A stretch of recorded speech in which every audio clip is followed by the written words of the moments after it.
Good morning बच्चों। आज अपन पढ़ेंगे आहार नाल के बारे में। कल बताया था मैंने आपको, अपन पढ़ रहे थे पाचन तंत्र, उसका दूसरा टॉपिक पढ़ेंगे। तो पाचन तंत्र है, उसमें हम दो भाग पढ़ेंगे, आहार नाल और सहायक पाचक ग्रंथियाँ। ठीक है। और एक कल क्वेश्चन भी किया था मैंने आपसे। क्वेश्चन ये किया था आपसे कि जंतु विज्ञान का जनक किसे कहा गया है, तो अरस्तु को कहा गया है। ठीक है। अब बात करते हैं जो आज पढ़ेंगे अपन पाचन तंत्र के बारे में। पाचन तंत्र, तो पाचन तंत्र में मैंने आपको दो भाग बताए थे। ठीक है। एक तो आहार नाल और दूसरा जो पार्ट बना था वो था सहायक पाचक ग्रंथियां।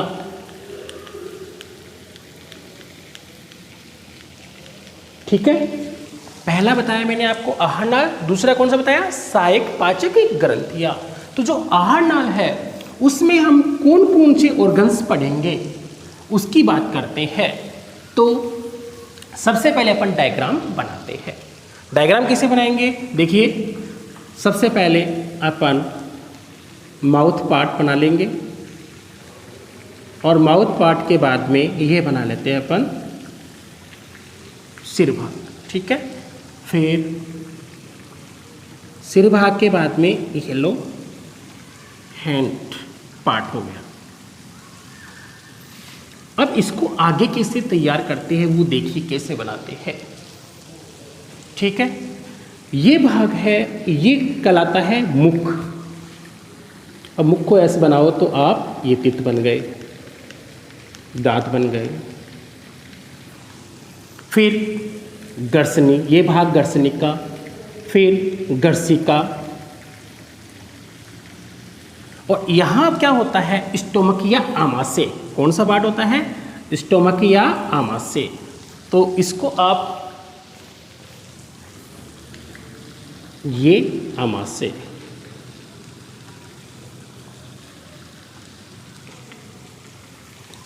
ठीक है। आमाशय के बाद में बनती है छोटी आंत्र और बड़ी आंत्र। अब उसको आप ऐसे बनाइए अंदर की तरफ, तो छोटी आंत्र और बड़ी आंत्र ऐसे बना दीजिए।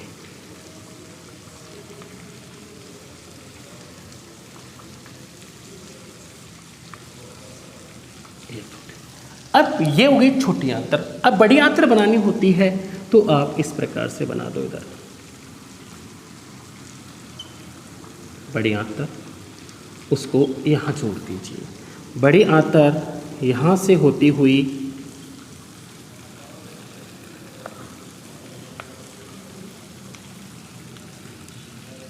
ये लो बड़ी आंत्र, और ये नीचे वाला पार्ट हो गया मलाशय।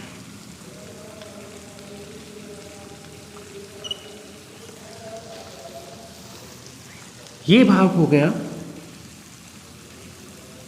बड़ी आंत्र का।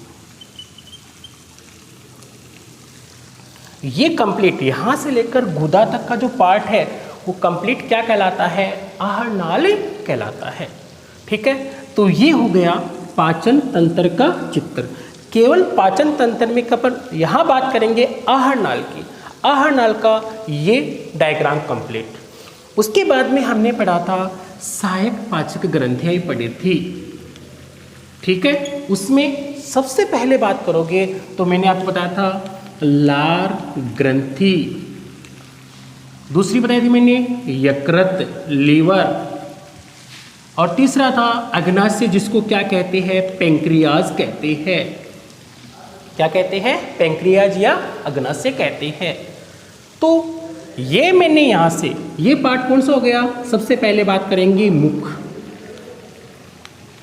अब मैं आपको नंबरिंग डाल रहा हूँ यहाँ पर कि हम कौन कौन से पार्ट पढ़ेंगे आहार नाल में।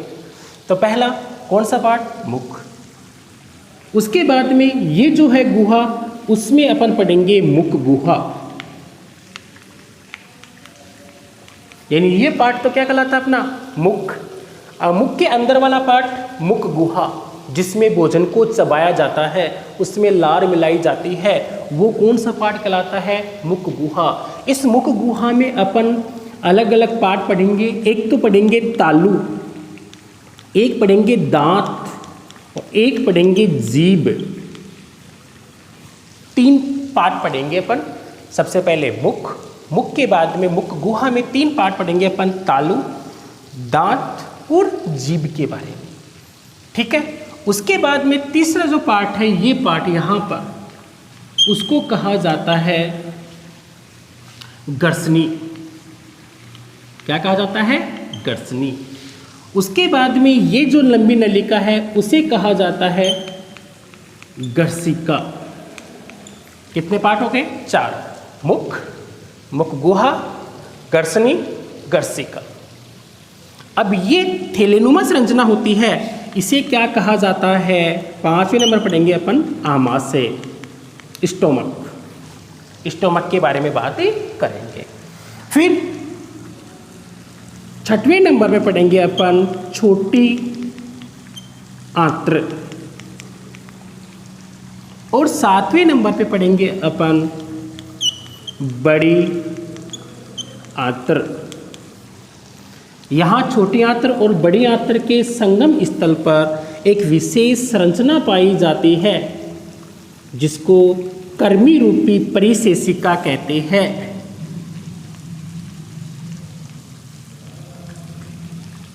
Vermiform appendix. क्या कहते हैं?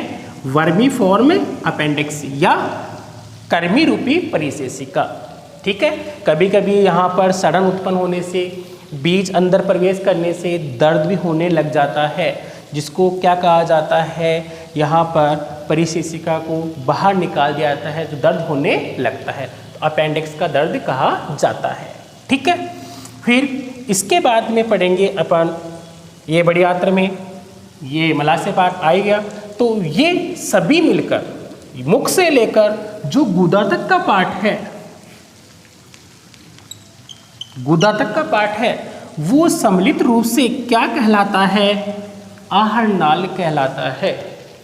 क्या कहलाता है? आहारनाल। तो अपन पाचन तंत्र में 2 भाग किए हैं, आहारनाल, दूसरा सहायक पाचक ग्रंथियां।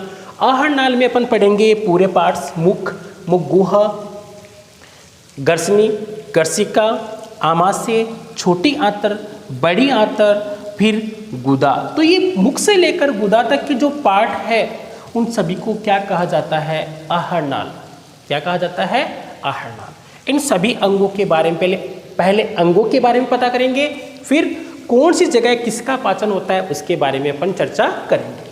फिर बात करते हैं कि ये सहायक पाचक ग्रंथियाँ कहाँ होती है? तो लार ग्रंथि, दूसरी यकृत, तीसरी अग्नाशय, ये कहाँ पाई जाती है? तो आपको पता है लार ग्रंथियाँ होती है वो कहाँ होती है? मुख में पाई जाती है। कहाँ पाई जाती है?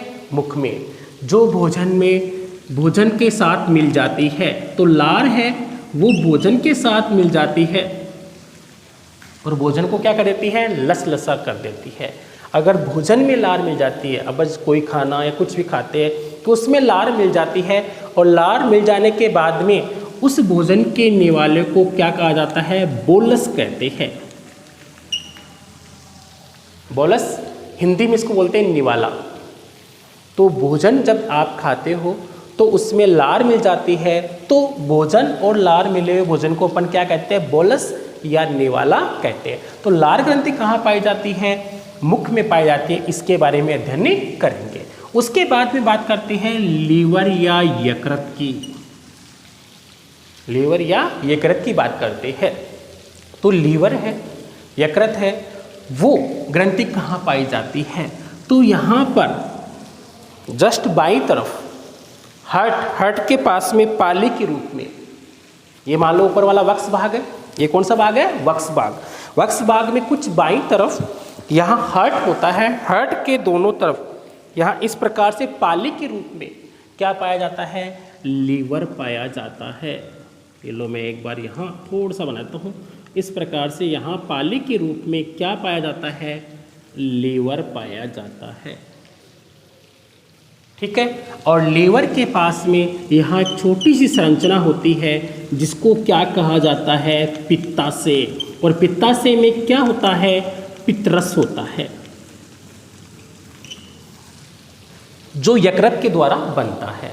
तो यहाँ पर ये यकृत ग्रंथि है। यकृत ग्रंथि के पास में एक विशेष छोटी संरचना पाई जाती है जिसे क्या बोलते हैं, पित्ताशय।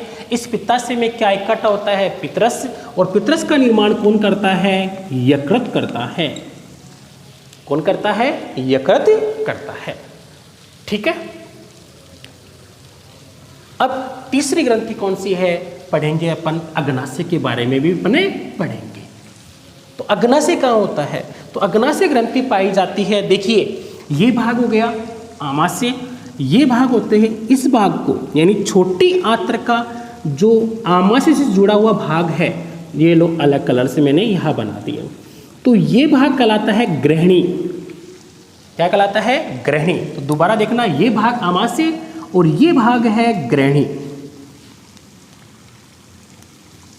आमाशय और ग्रहणी, इसके मध्य में यहाँ पर एक विशेष संरचना पाई जाती है, यानी एक विशेष ग्रंथि पाई जाती है जिसे क्या कहते हैं, अग्नाशय ग्रंथि कहते हैं।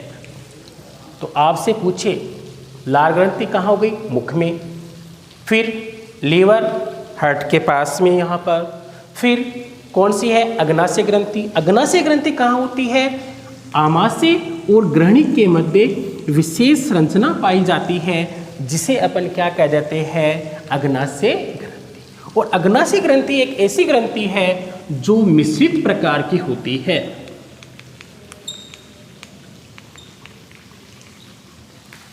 कौन से प्रकार की होती है, मिश्रित प्रकार की होती है। ठीक है। और मिश्रित क्यों कहते हैं, इसकी चर्चा अपन करेंगे, क्योंकि सबसे पहले अपन इसके बारे में बात करेंगे, अंगों के बारे में। उसके बाद में पढ़ेंगे अपन भोजन की क्रिया विधि, यानी इसको किस प्रकार से पचाया जाता है, कौन कौन से पाचक रस के आते हैं, इन ग्रंथियों का क्या काम होता है, उस समय आपको बताएंगे कि इसे मिश्रित ग्रंथि क्यों कहा जाता है। ठीक है। तो आज आपने केवल एक फ्लो चार्ट के रूप में समझा है। कल अपन अध्ययन करेंगे कि आहार नाल में शुरुआत करेंगे, मुख गुहा, इनके बारे में शुरुआत करेंगे। और सभी के नोट्स आपको लिखने हैं, एक कॉपी आप डाल के उसमें सभी नोट्स आपको अच्छी तरह तैयार करने हैं। ठीक है। अब बात करते हैं नेक्स्ट कि यहाँ आज के टॉपिक से आपका क्वेश्चन है, अगर भोजन के अंदर लार मिल जाती है, अपन खाना खाते तो उस समय भोजन में क्या मिल जाती है, लार मिल जाती है, तो उसे क्या कहते हैं, भोजन में लार मिल जाती है तो उसे क्या कहते हैं। सभी बच्चों को मेरे व्हाट्सएप नंबर 8739875995 पर इसके बारे में कमेंट करके बताना है। कमेंट में अपना नाम जरूर लिखें। ठीक है। तो सभी को मेरे व्हाट्सएप नंबर पर जो क्वेश्चन पूछा गया है उसका उत्तर जरूर दें और या कमेंट भी कर सकता है। धन्यवाद।